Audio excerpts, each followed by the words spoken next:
So that is a little overview of some of the voiceover stuff that I've done. Yes. Are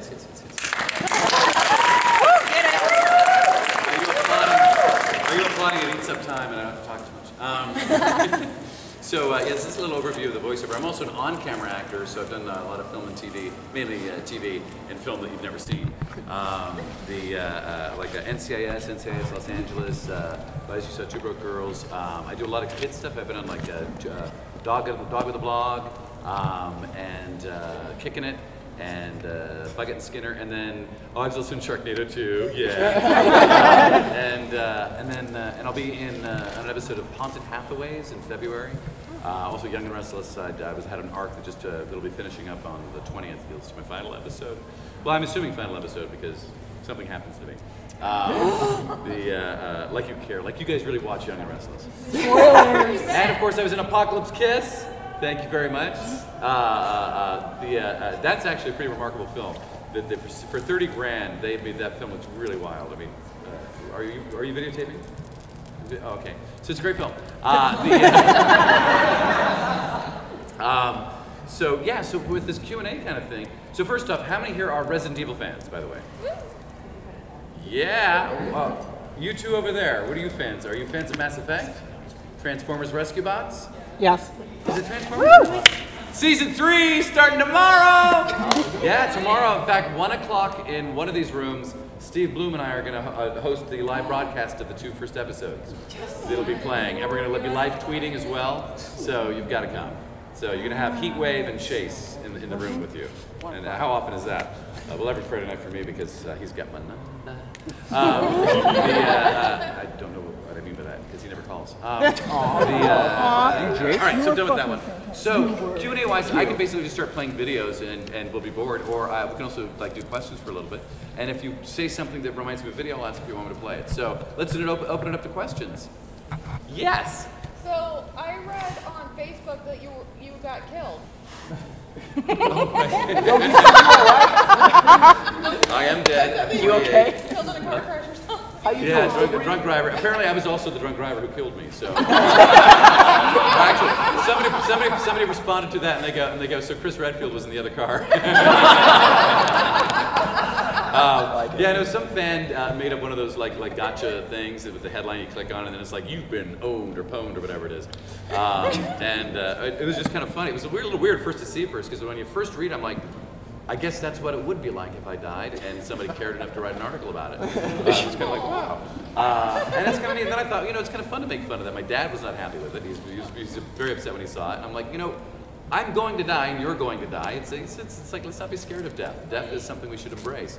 That makes this journey that much more special. So I'm okay with the death part. I'm not okay with the suffering part, but no, I'm still alive. Yes. Other questions? Yes. So I saw a video you put up on YouTube. Of Maurice LaMarche, who I'm a big fan of. Yeah. What's it like working with him? He's an asshole. Everything, it's like, he comes into this, I'm sorry, but he comes into the session holding his 2 Emmys, and he's like, and he'll start to do his lines will come up, and he'll start talking into the Emmy. I'm like, no, it's the microphone. Unbelievable. No, he is a sweetheart. You can record, by the way, and you can put that up online. Because Maurice, you're an asshole! I love him to death. Actually, that whole cast of Rescue Bots they're all sweethearts. It's just remarkable. We've been going on long. Like I didn't know it was going to go past the first season. Second season was a treat, and then we got the 3rd season. That was amazing. Who knows what happens in the future? It's very exciting. But Maurice is he is a teddy bear of a man. He's super talented, obviously, but he's so down to earth and very supportive of other actors. He's one of the good people in LA. So I love him dearly. So I wish he would do more cons. So. I know, but it's like traveling and doing lots of cons and all that can be kind of exhausting. So, and he does have 2 Emmys, so he just sits at home and gets his Emmys all the time. No, I'm kidding. I say this all because I'm jealous. I'm actually jealous of his talent because I'm a hack. I'm very lazy. What, you can't do the verbs like he does? What's that? You can't do the burps like he does? No, I can't. I can fart like he does. But I don't think we want to do that right now, especially because I'm going to do an erotic panel tomorrow night, and it would really taint the whole thing. Like the whole time I'm talking about sexy stuff, all you do is smell me. Wow, where am I going? This is race. Okay. Yes, hit me. Any projects you can talk about? Let's see. Well, we do know Rescue Bots starts tomorrow, season 3. God, can I talk about any of them? There's a film coming out next year called KALD TV, Killed TV. I play the lead in that. I just shot that in August in Houston. And it's a dual part, which is really fun. You guys might like it. It's like a traditional horror film, thriller, slasher thing. And it takes place at a TV station at night. We're like some local little dinky station. And I do a horror show, kind of like Elvira, but I'm a guy. So I'm all like creepy and weird. But then when I'm off camera, I'm just like a normal, like kind of the straight lead of the piece, which is really funny that they cast me as that. But I was grateful for it. And but really good actors in this. I was really surprised because a lot of these low budget films, you think, there are other ones I've done where I'm like. But this is like all the actors are really strong. And I really enjoyed working with them all. Anyway, it comes out next year, and you get to figure out who the killer is and all that. And there's a lot of blood and guts and thrills and chills. And I get to put my hands into a calf's brain. So, all right. Yeah, baby. If any of you who follow me on Tumblr, you might have seen I put some of the pictures up there, and also on Twitter as well. Yeah, if you're over 18, my Tumblr is very fun. If you're under 18, my Tumblr is boring. Forget about it. So I also have it marked as not safe for work, so you might not even be able to see it. What others? The crew. I can tell you that I'm in the crew. I can't tell you what I do in it. That's like a huge driving game that's going to come out next year. Right. I did these little games you guys wouldn't know. I just did 3 episodes of Naruto. What? Sorry. It's caught us off guard. Now exhale. There we go. Okay, because I just felt too much tension in the room. I'm glad you're happy about it. That's a huge show, though. It's like I'm like a blip in that show. So, but I'm happy that they brought me in. I asked them. I stopped doing anime for a long time because again, it doesn't pay that well compared to other types of projects like commercials and things. But I realized doing these cons, it's like, you know, Resident Evil Mass Effect's going to get old after a while. No one's going to give a shit that I'm at the con. So I need to start getting some other things that are exciting, but more anime oriented. So I got that. Hopefully, if all goes well, I might end up doing something with Funimation. Fingers crossed. You know, so there's a couple other things. I'm trying to think if there's anything else I can tell you about. Like I said, Young and Restless at the end of this month, on the 20th, my final episode airs, and I think that's it right now. I'm sorry, it's kind of a slow period, but that happens. Yeah. So hit me. Yes. I have a statement and a question. Is that okay? All right. Do you want to? Can you just do it in any order? Well, yeah. Okay. So anyway, no. I just do want the statement first. Okay. Okay. I got to choose. Okay. My mom got really excited to see you in Days of Our Lives. By the way, she texted me Oh. and she took a picture of the TV. She's like, "Isn't that the guy you like?" I was like, I haven't even oh, that's what you like.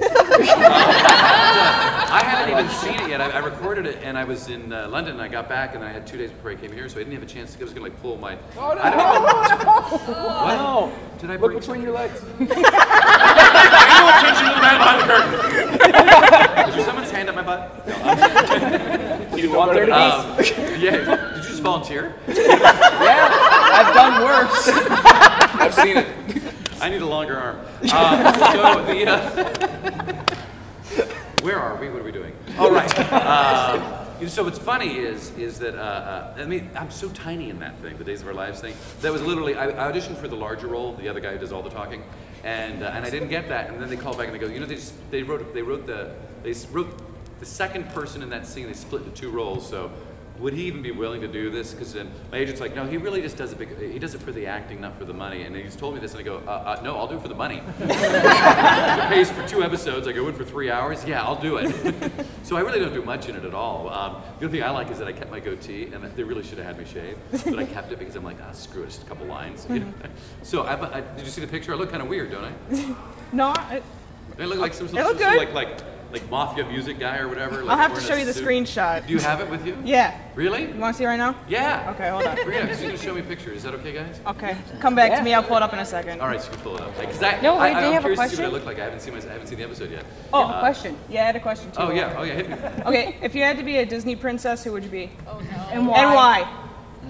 Like I watch Disney movies. Come Oh on. my god, I didn't watch Disney movies when I was a kid. I was watching MASH and Bewitched and TV shows. Maybe And also then I was look- sneaking into It's Alive and Saturday Night Fever. It's Alive, by the way, is a scary movie. I had nightmares. I walked out of it and I couldn't finish it. And every time I heard a crying baby, I just thought it was a thing coming after me. Climbing in the walls, still bloody, a bill cord trailing behind it. Yeah, scary movie, kids. It's Alive. Just remember that one. Okay. I actually want to go back and look now. Oh, I'm just totally rambling now. But I want to go look back and look at the cast and see, like, what did they do after that? Did they go anywhere after that? Or, because that's the kind of career I have. Yeah. He's like, is this your way of stopping me from talking further? Oh, sorry. I'm doing a Disney's princess thing here. I gotta answer that question. I would want to be the Indian one, Pocahontas. Is that politically correct? She also is like the sexiest and probably. Is she not?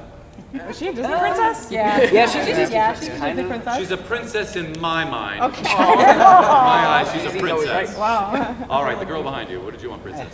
That's okay. All right. Who do you think is the most relatable character on MASH? Oh, that's a fun question. The most relatable. Oh, shucks. Well, you know, I mean, obviously, I related to Alan Alda's character because I'm tall, gangly, and neurotic. So I really identified with him. But then, of course, everyone likes Gary Berghoff as Radar, you know, because he was so. We all have that insecurity, and you know, yet we're smarter than people around us realize, and that kind of thing. So, and then I also like McLean Stevenson because I'm also very responsible. I don't know, he was like in the first couple seasons of it. I can't believe you asked this question.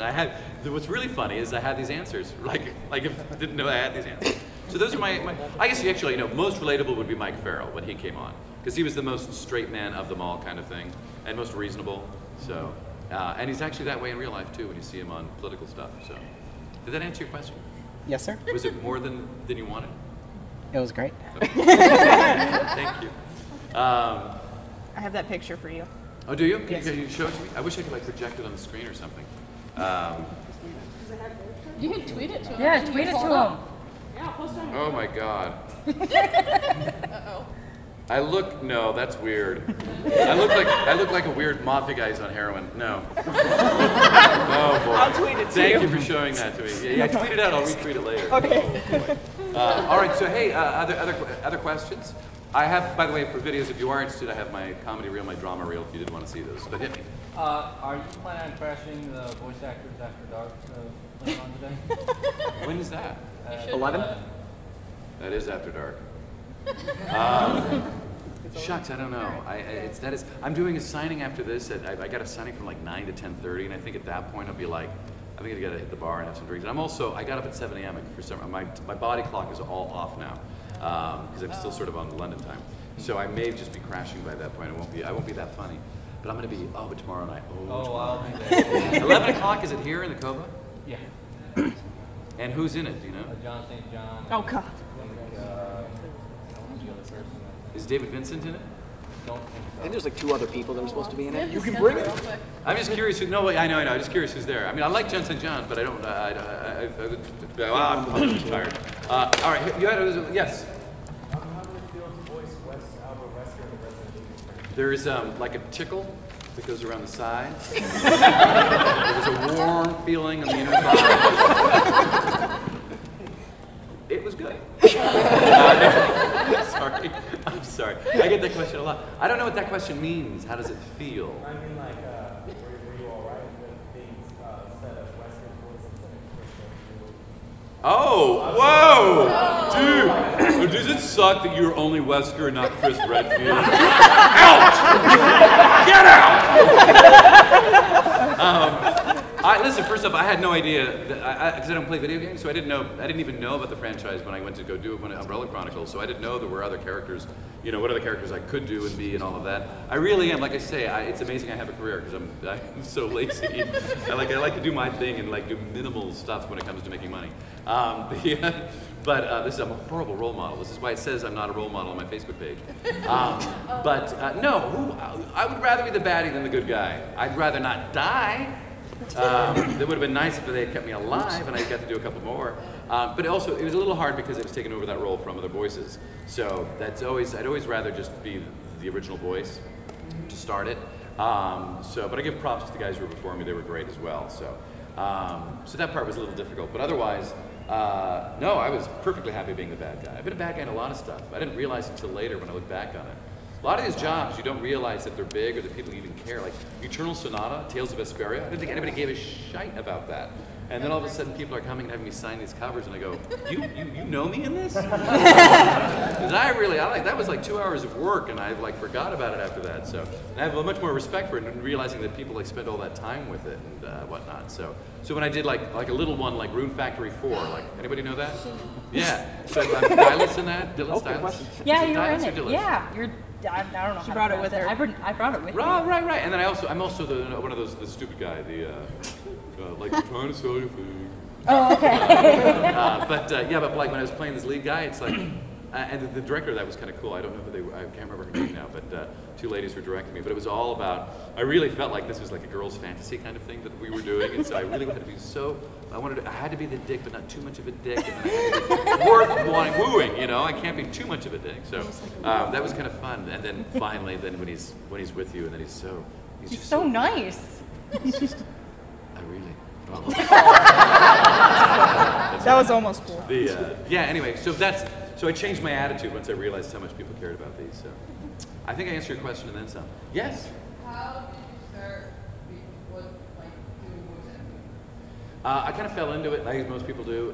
You don't really it's funny, now people go, I'm going to be a voice actor. But a lot of times you go to LA to be an actor, on-camera actor, and all of that, and then the voice, then you go, well, I got to make money in between these gigs, so I'll do commercials. So I'll go out for commercials, because every day you can go out for a commercial. And then an offshoot of that is like, well, you know, you got a nice voice, or you've got this kind of a voice. You should think about voiceover as well, and if your agency handles that, then they'll start giving you voiceover auditions. And then all of a sudden, before you know it, some people, like, they were headed that way, and they ended up way over here, and they're now big voiceover stars. So. And voiceover star is a new phenomenon. There was never voiceover stars before. That's something for the new century, except for Don LaFontaine, you know, and what's his name? Well, Peter Collin, but also some guy, Gary Owens. Like those are like the only announcers people really knew about. For me, it was I came to Los Angeles. I auditioned for 6 different acting schools to see which one I was going to go to, which one would accept me. But of course, this is the days before the internet, so the only way I could research it is through the Yellow Pages.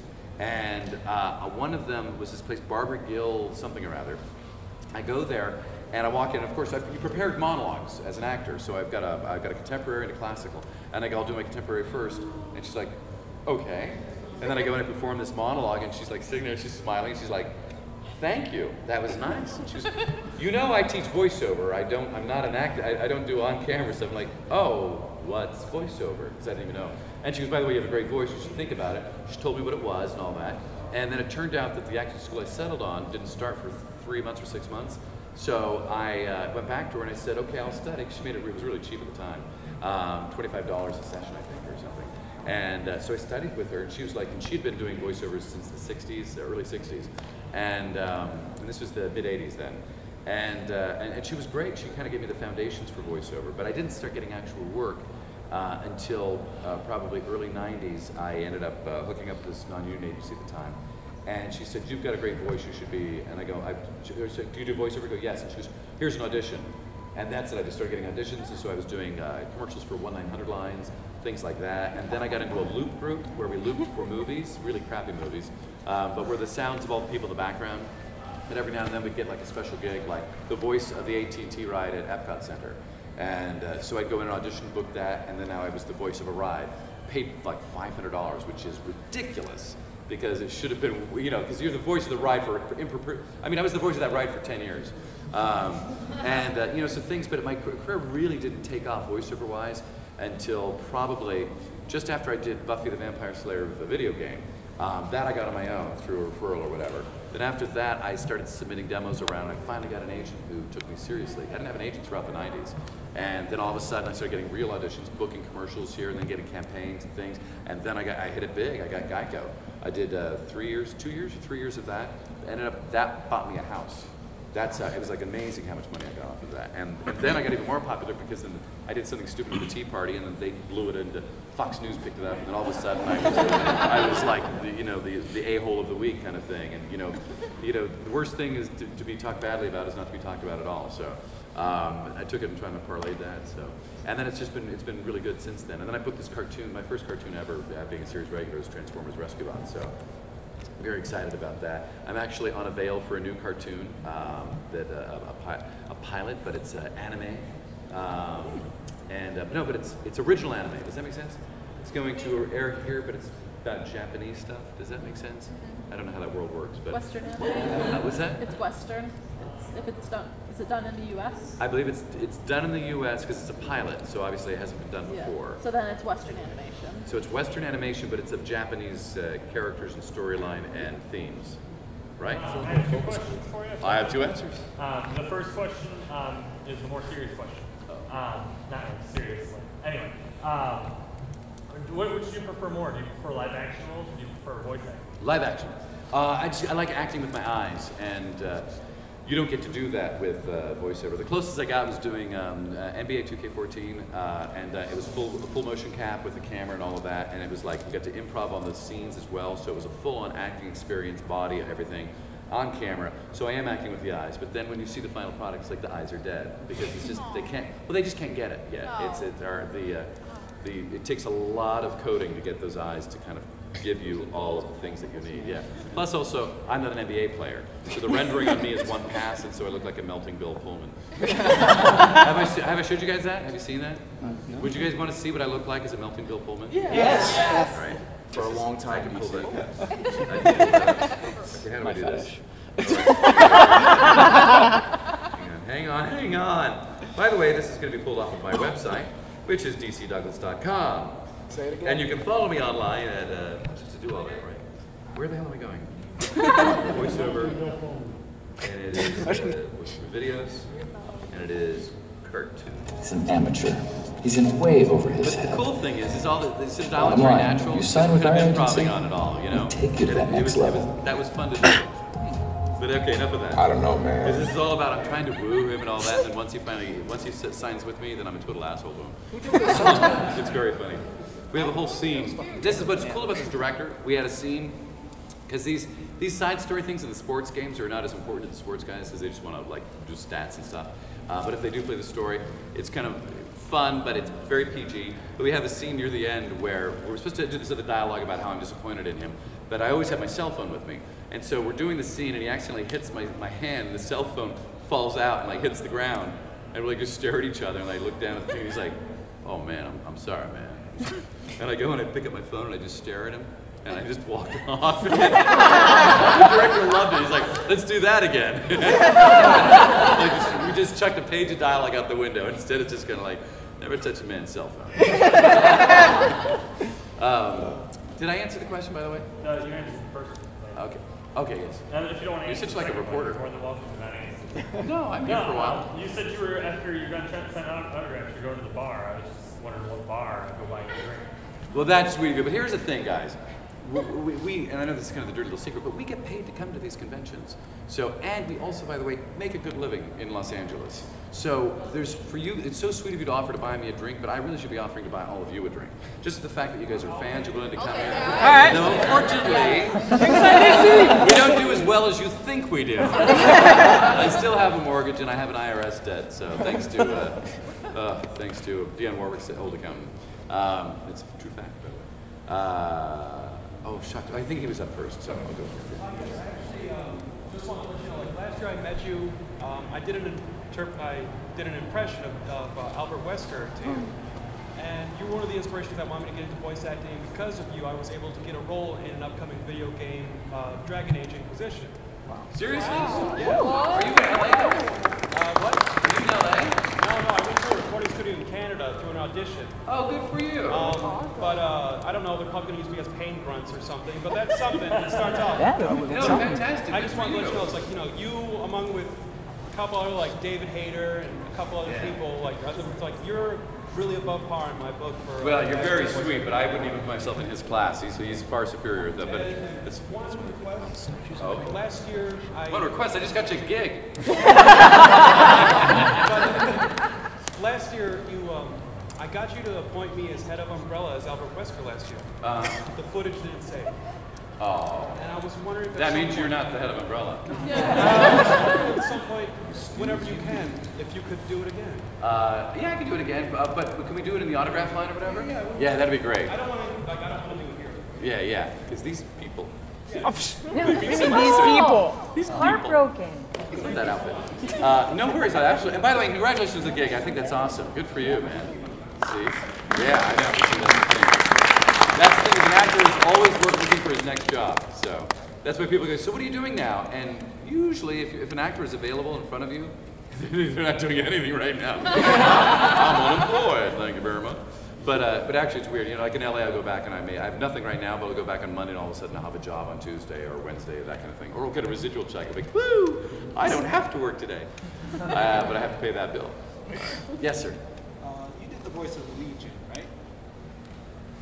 Legion. I've not heard of this. I'm totally effing with you. Sorry. Yes. How many times did you have to do affirmative? I think probably only like 3 or 4 times. Yeah, I don't think so. Unless it was in a scene. Check. So it would be affirmative. Affirmative. Affirmative. We're done. Send the check to my agent. Yes. What was your favorite line of dialogue from Mass Effect that you got to do? Oh, it's kind of funny because it's so with these favorite lines things. It's like the gigs go by so fast. And then all of a sudden, when I go here, then people like tell me lines, and I'm like, oh, that's a cool line. Yeah, I like that one. So it's more about like your favorite lines than mine. I mean, I know that there was a scene. It wasn't like part of the main story, but it was like one of those. I guess what do you call it when like waiting moments when you're like stopping, and then all of a sudden you'll hear like a little scene, and it's where I'm sitting at a console or whatever, and I'm talking about who am I talking about? Am I talking about talent? I'm talking about somebody who had a new bodybuilder or something, and I'm referring to what I realized after saying the line, it was referring to her breasts, going like her rack. Essentially, it's saying her rack is much larger now. Like great improvements or something. I don't even know what the line was, but I remember it was one of those things where I said it, and then I go, I'm looking at the directors in the booth there, and I'm like, did I just say what I think I just said? She's like, yeah, oh shoot. Check. She's like, yeah, DC, I think you just said she had big boobs. It's so funny on a game like that. It's like those you don't expect it with that kind of dialogue, but that whole story, the feel, and all of a sudden it's like, that's out of left field. So, but then there is the other one. I've got it somewhere. One of the little voices that I did is when you're running through the cafeteria, and I'm like going, oh, the food's better today. It doesn't taste like butt. So that I like. So, yeah. Yes, sir. If you were to do like a live action movie, who would be your dream actor to work with?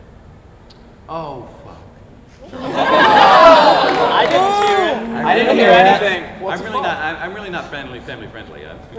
As we said, I said the other in London we had a big actors voice panel thing there, and I almost slipped up and I said I'm really not safe around children. No, that's not what I mean. Oh God, it's like now everyone's tweeting out. So Douglas is a pedophile. There are so many wonderful actors. Jesus, that is too hard. I mean, I would love. I mean, I've always since I was a young actor in LA. And when I saw Gary Oldman, I was like, Jesus, I would love to be as talented as he is. Tim Roth is one that I just think is so phenomenally talented. There's just there's so many. I mean, I've also worked with some pretty amazing people as well. I worked with James Caan. That was fascinating to watch. I worked with Dick Van Dyke, my childhood idol, and that was fascinating too. So I've had like really great moments already with that kind of stuff. Yeah, so I wouldn't say that it's just one person. I mean, there's so many talented people out there, and some people aren't famous, but of the famous people. I thought you were going to say, who would I want, like, to play me? And I would be... Nathan Fillion. Or Troy Baker. Wow. Talk about making me feel old. Sorry, and unimportant. Are you leaving? Oh, you got to work now? Got to go to work? I got to make sure I'll be about to. Oh, all right. Let's see. I'm only supposed to be here. I was like, oh, I ran. Oh, cool. Well, I'm glad you made it. I'll be at the elevator. Yes. All right. I'll see you then. Thank you so much. Thank you. Yeah, absolutely. Well, I wish you luck. Then you'll buy me drinks. Then you can buy me drinks. You see, guy, that's how it works. So, yes, sir. So they're cranking out comic book movies like it's nothing now. If you were offered a part in a comic book movie, which comic book character would you want to be, if at all? Oh my God, I'll work with anything. You want to play the anus of something, I'll be in. I don't care. It's a paycheck. I get to work. I get to be on camera. Really? I mean, unless it's like some. I mean, I don't do Scientology movies, but really like like I should. Like, oh, you really should do some Scientology movies. No, that cult's got all the help it needs. But you know, I don't know. Again, when kids were reading, this is why it's so funny that I'm at these conventions. When kids were reading comic books when I was a kid, I wasn't, they'd go, if you could have, what would your superpower be? And look, I wasn't thinking about that. It's like, my superpower is to be an actor in Los Angeles. That was what I wanted to do, even when I was a kid. That's why I was watching TV and adult shows as opposed to reading comic books and things like that. So I don't even know all the characters, but I mean, shucks, if somebody wanted to be, I'd be anything, man. I mean, most likely I'd be some like crooked politician that gets killed in the first reel or something. And I'd be happy to do that. So, but as a superhero, I gotta work out more and lose about 5 years of age. Aww. Yeah, hey, age, man, it sucks. Come on, There's like right. Richard Farnsworth in the movie, A Straight Story. If you ever get a chance to see that, it's one of it's the only normal film by David Lynch. It's called A Straight Story. It's Richard Farnsworth is in it, and he's so touching and wonderful. And Sissy Spacek's in it also. But he plays this aging farmer who needs to bridge his relationship with his old brother, Harry Dean Stanton. And it's about him getting back there, and he basically has to take a little lawnmower, because that's the only thing he has, and drives a lawnmower over 3 states to get to his brother, over a state or whatever, to go see his brother. But there's a point, so it's all the people he meets along the road, and at one point he's sitting there with some young people at a bar, and he's basically just having his beer. This guy's been through the war and everything, and the guy's like, "You're pretty old." He's like, "Yeah." And he's, "What's it like to get old?" And he looks at me, he's like, "It stinks." He's like, what's he supposed to say, It's like, it stinks getting old. And then of course not to really bring it down. Of course the sad thing is Richard Farnsworth ended up having cancer, and then on his ranch killed himself with a shotgun. He decided, instead of like going through the whole mess, he's like, I'll just take myself out like an injured farm animal. Yes, sorry, that was really weird. I don't know why I went there. What's your favorite thing to do in your spare time? PG-13. Oh God. PG-13. Oh God. Oh God. I was almost going to gesture too. My favorite thing to do in my spare time. I like to frequent brothels. Which ones? Which ones? My favorite thing to do in my spare time. Oh God, I never think about spare time because it's weird. My whole life has been about my career, trying to get somewhere, get a job, and all that. So my spare time's always been about promotion and all of that, promoting it and whatnot. But I think in my spare time, when I really have spare time, it's learning some new program or editing some project, like doing little political twisted nipple videos that I used to do. Hopefully one day we'll get back to doing those. I've just been too busy, or just creating little short video projects. I enjoy editing because it's just very rewarding. I mean, I enjoy actually doing a whole film, but I've produced 4 film shorts in my life, and 4 or 5, and those are the most creative, rewarding ones things I've ever done. Sadly, I can't afford to do them. But if any of you have, what's it called? Apple TV, or not Apple TV, but iTunes. You heard this thing called iTunes? Get it through an iPhone? No. But anyway, the iTunes, on there, if you look it up, The Crooked Eye. Hey, should I play you the trailer?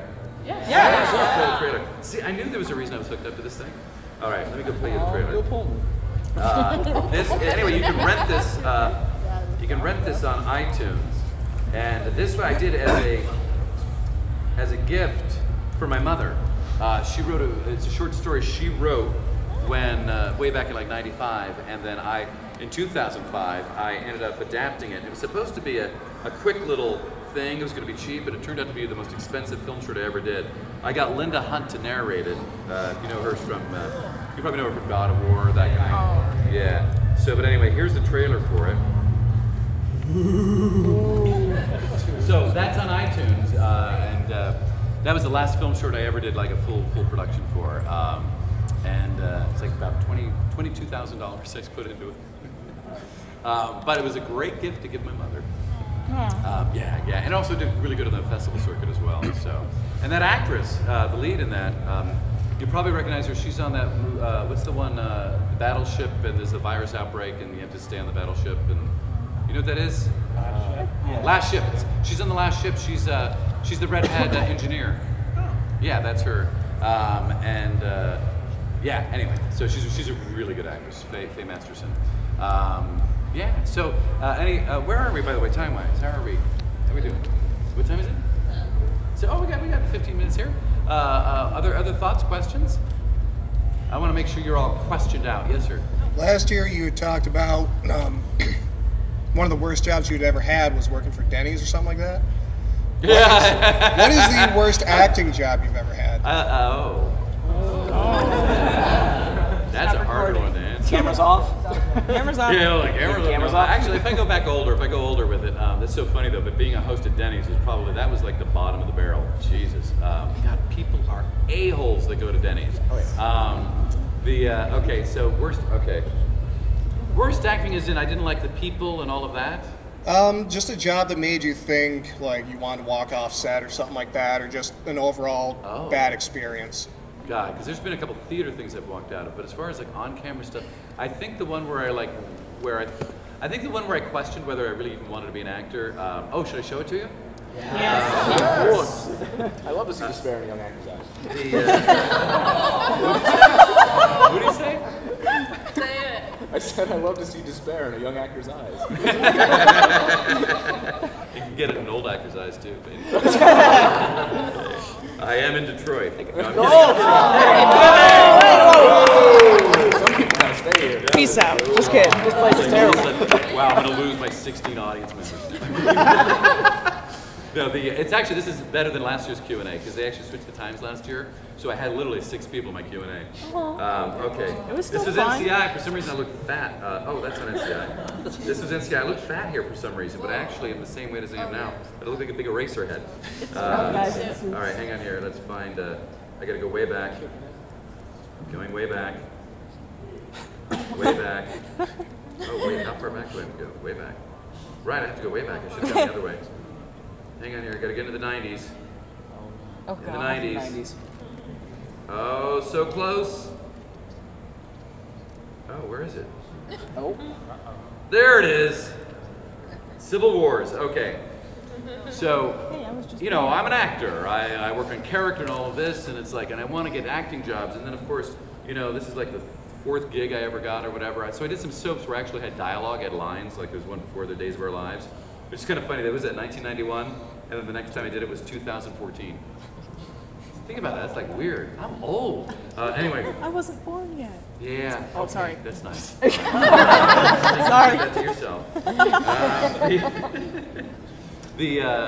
gonna say? You know what I was gonna say. No. Oh, so the whole point is, so I got to, and I was doing stage, I was doing theater, so I had a lot of like full roles and dialogue and things and blah blah blah. And then you get this ABC show. There's all these big people on it, but I'm like one of the one-day co-star roles. I literally have, as you'll see, I think it's 2 lines or something, and I wanted to do something with it. So I have this line where I do this little flirtation thing in the line, and you'll see in a second. And the director's like, "No, DC." He goes, "Just get the line straight, just get out." So literally, it's like, and I had to time the first part of this. I had to time how I'm walking, so I hit the pillars because of the way they're doing it. So it's all very technical. I get there, he just wants me to say my line and get out, and I'm like, this is worse than being a waiter, which I was doing in my real life as a survival job. I was a waiter, and then I get a job being a waiter. And I'm like, yeah, exactly. Only this was like, I'm getting paid way more, but I'm having less fun. Because at least as a waiter, I get to like banter with my audience, with my customers and stuff. And this was one of those ones that like, if my career is just gonna be this, I don't think I'm gonna wanna be an actor for very much longer. And thank God I got like something after that that was much better. Hey, by the way, I just saw that one thing. I'll tell you in a second. I know I'm rambling. I'm all over the place. Hang on. It's full screen. Full screen. Thank you.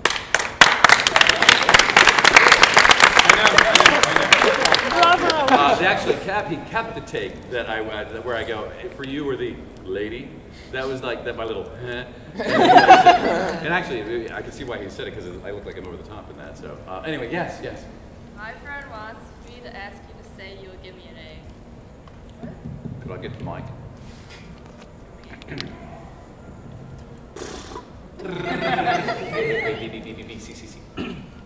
You will give me an egg. Yes, Thank you. It's amazing what I can do to make people happy. Yes, sir. Is that what you do before? Do you always do what you just did before you? I do. Well, in the morning, if I haven't been talking or anything, then it's I blow the lip. I gotta do it. I have fat lips, which are great for kissing. So you know, I did look at both a girl and a guy. And the other thing is I had basal cell cancer. I had a little tumor, something only old people usually get. I got. It grew for like 15 years in my face, and I thought it was just like a little bump thing, like a clear mole, but it turned out to be. When I went to get it removed, the lady's like trying to get it out, and all of a sudden cuts through, and then it cuts an artery, and then like flood of blood in my mouth and all that. And she's like, something's wrong here. It was so stupid. She should have done a biopsy first, but she didn't, and so then it turned out that it was cancer, so I had to go back, and because of when they do that, when you cut like that, that means you've released the cancer cells, so they have to then cut out a periphery. So they cut out, he said it was about 1/4 to 1/3 of my upper lip on this side, and then so to get it, the lip is very elastic, so it stretches, but it also means that I'm always a little tight up here on this part of the lip. And so especially in the mornings, it's tight. So my diction can get a little screwed up. So I just have to blow it out, and then I'm back to normal kind of thing. But I guess I go through the alphabet. I mean, I don't do like rubber baby buggy bumpers. I don't go through that. I talk fast as it is, and I usually get cast doing a lot of legals on commercials. But I just go through the, and I just play with it. I go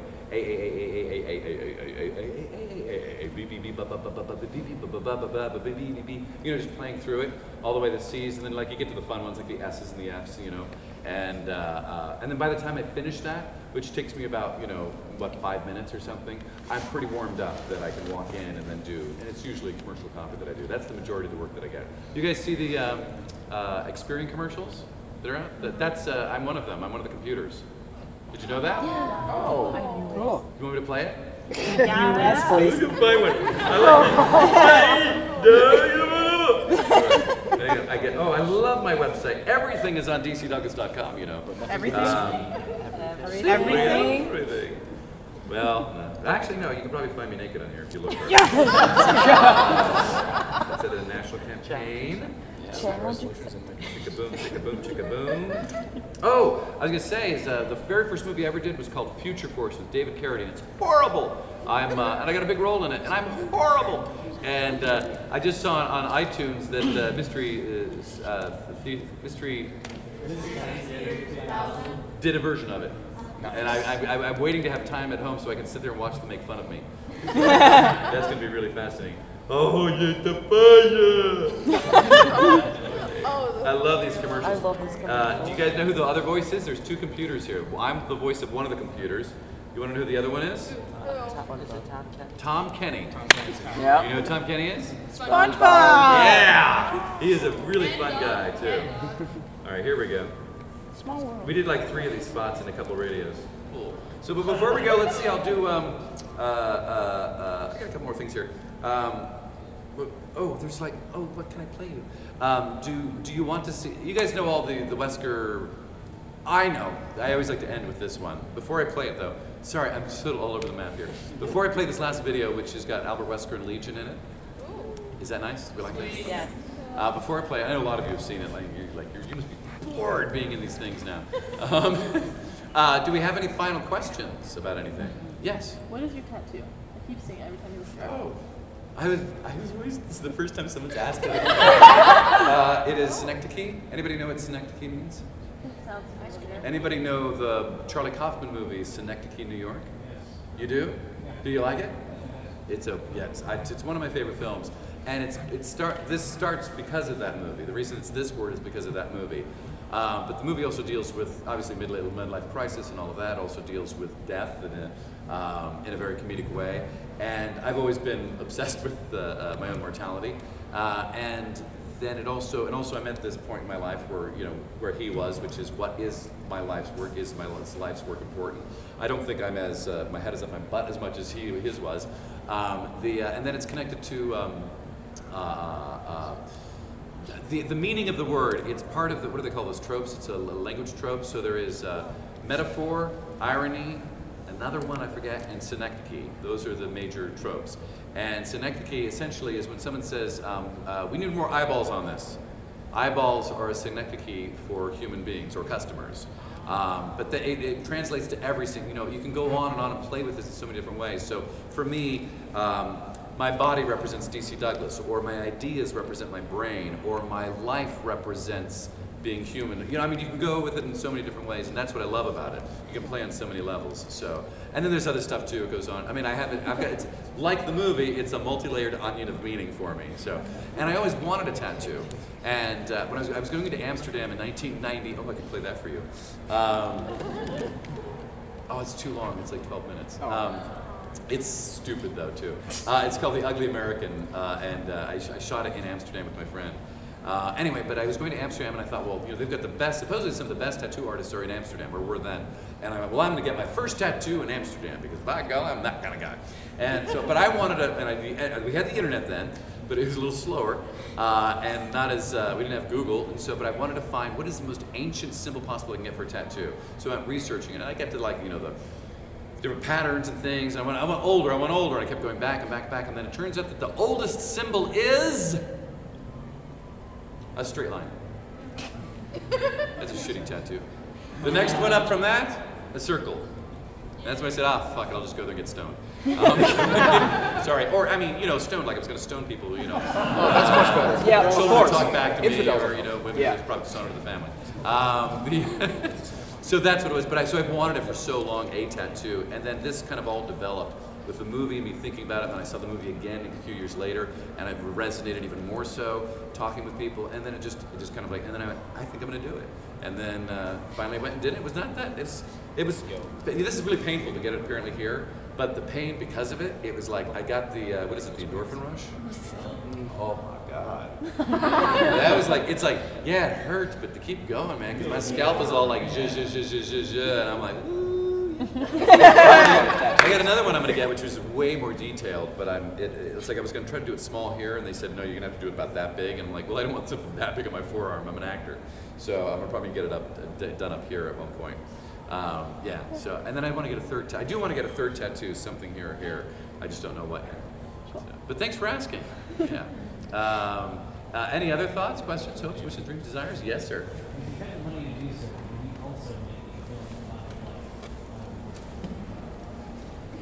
Is there an echo in here? About my life, about my life, about my life? Oh, right. Oh, you weren't doing that. I thought you were. I almost made a joke with that too. Yeah, it's good. Actually, would I? Yeah, I think that. Hey, I'm sorry. I could be more interesting later. I promise. All right. I don't think we're gonna come back. They didn't even know who I am. Yeah, I would definitely. So, you know what? Before they kick us out, I'm going to go ahead and switch over to this final video. Was this an okay Q&A? Because I just really just... This was amazing. I felt like I should have gotten up and hang on here. Hang on. I personally would just like to go through my website and play old videos and laugh at them with you. Here we videos. Thank you guys very much for coming out from us. So at 10 o'clock, 9 o'clock, we're doing a signing somewhere there. So come in there. And otherwise, tomorrow night, 8 o'clock, definitely spread the word for the DC Douglas After Hours panel.